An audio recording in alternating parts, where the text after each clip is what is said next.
One of the Ninja Turtles is in San Quentin State Prison, of all places.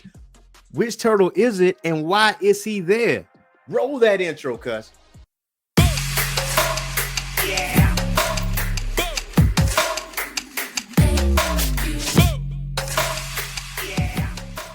What's going on, Geek Corner? This is your boy Earth Mac, the Mad Scientist. Welcome back to the channel and welcome to the Orange Phoenix Show, Comic Book Declassified, where we talk about comic books. And you do not forget to hit that like and subscribe button and that notification bell, because the views is getting up there and I greatly appreciate it.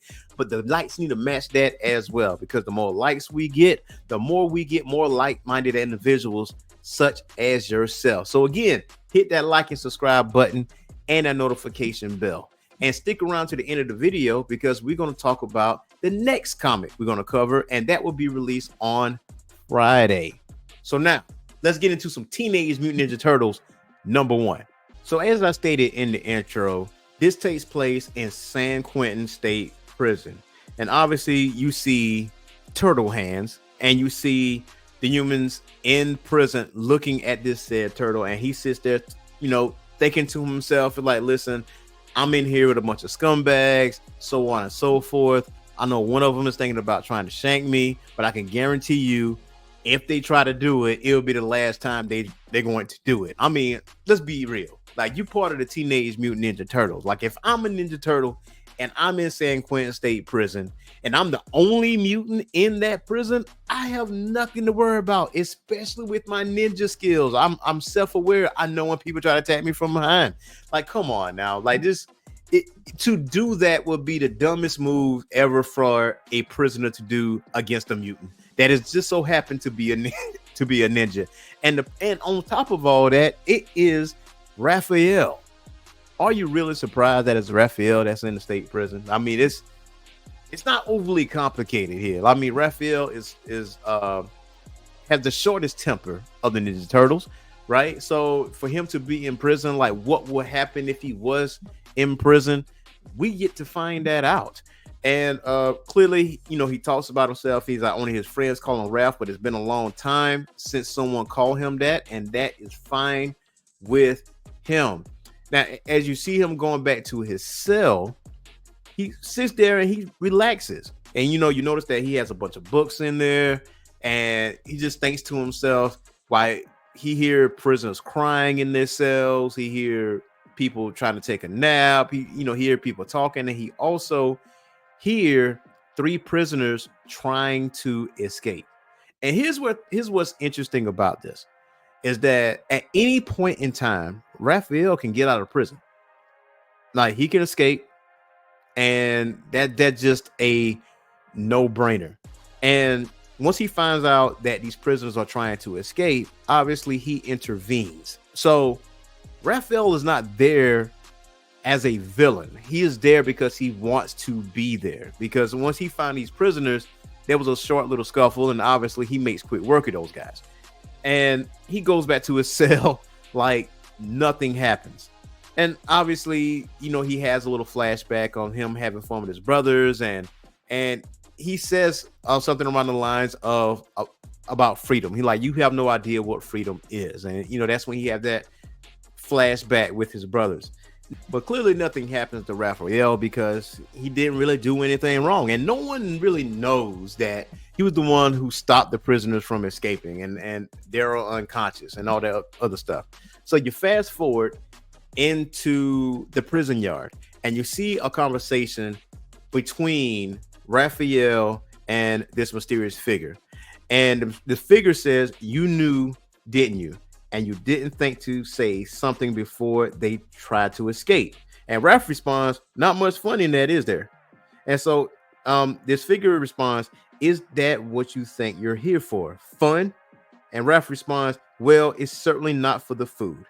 He responds, "It seems you've forgotten what it was that brought you to my prison, boy. The mess of trouble you made for yourself before I intervened."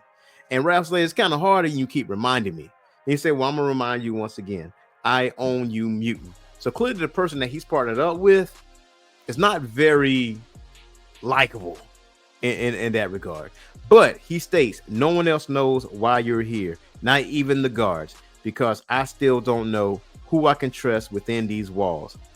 This hellhole's been riddled with corruption and bloodshed for far too long. You're here to rein that in from the inside. When you've done that to my satisfaction, I'll see if I can pull enough strings to make those troubles of yours disappear. I hear one of those poor men is finally able to walk again. Raph responds, good. Maybe he'll fall down the stairs. So to fast forward, 3 new prisoners coming in, and basically the warden tells him that they're known troublemakers and make sure they stay within the guidelines. So later on that night, the prison guard that typically sort of kind of harasses Raphael, he's unalived. He's no longer breathing. And Ralph quickly realizes that this is not a typical unaliving. This is not one of those prison unalivings. This is not one of those Shanks situations. This was a professional unaliving. And so obviously he gets out of the cell once again, and he comes across the Foot Clan. He comes across some ninjas. So obviously these ain't your casual prisoners. These ain't your casual run-of-the-mill guys that's in St. Quentin. So obviously he gets into this fight. And it's a little tougher fight than usual, but obviously it's Raphael. He does his due diligence. He does his thing. And he also mentions Kurai. And he says that Kurai is now over the Foot Clan, and they're less likely to take someone's life versus Shredder. So who are you running with? And at that point, he quickly realizes that they're not here for me, because they're not trying to take him out. And obviously you find out later what those books was for. It's not for reading. And he'd been in prison, so he mixed a little bit of martial arts with some prison, because he got some books surrounding his midsection. That way his skin won't get cut or his shell don't get cracked or anything of that nature. But at that point, he quickly realizes that the ninjas are not there for him. And it's too late, because the person that he's working with is no longer with us. And on top of all that, they use Ralph's weapons to take him out. On top of all that, the paperwork that was going to be used to clear Ralph's name is no longer present. And on top of all that, the alarm goes off. And obviously, if you see a turtle and you see what the turtle is known for and the weapons lodged inside of a body of the prison warden, you come to the conclusion that, oh my gosh, Ralph is the one who did it. So Ralph's get put, in cuffs, and that's the end of that. Now, Ralph quickly realizes that he's been set up, but the guards don't know, the prisoners don't know. So honestly and truly, Ralph can leave. Ralph dips. He's out of here, and he says, brothers, wherever the hell you are, I'm coming to get y'all. And it also leads into a point where the brothers actually fell off from each other, and the brothers are actually separate from each other. There's some type of disagreement that caused them to actually separate from each other. And we later goes on to New York City, where we see a potential mayoral candidate take someone out, throwing them into the river over the bridge. And he makes a statement: tell her tomorrow's election is as good as mine. You tell the Foot Clan New York City is ours. And he says her.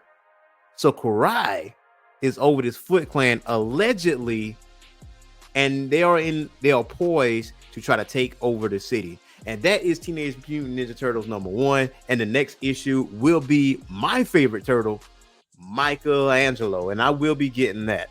I hope you guys enjoyed Teenage Mutant Ninja Turtles #1. Now, I did skip a few parts, quite a few parts. And the only reason I did that is because I want you guys to actually get a physical copy of Teenage Mutant Ninja Turtles #1 or a digital copy of Teenage Mutant Ninja Turtles #1, because this one is in a more serious tone. And obviously we've seen like cartoon series and other animated series, but this is a more serious tone, and this is really, really, really good. go ahead and get yourself a digital copy or physical copy and get into the nook and cranny of what's going on in this comic. And I hope you guys enjoy it. Now, we have reached the end of the show, which means I'm going to tell you the next comic we are going to cover. And that comic is Black Widow Venomous #1, which is part of the Venom Wars, man. And I am super excited to talk about that with you guys. And that will be released on Friday. Do not forget to hit that like and subscribe button and that notification bell, because the views is getting up there. The likes got to match, because the more likes we get, the more viewers we get, the more like-minded people that we get. And I hope you guys enjoy the show. So until next time, peace.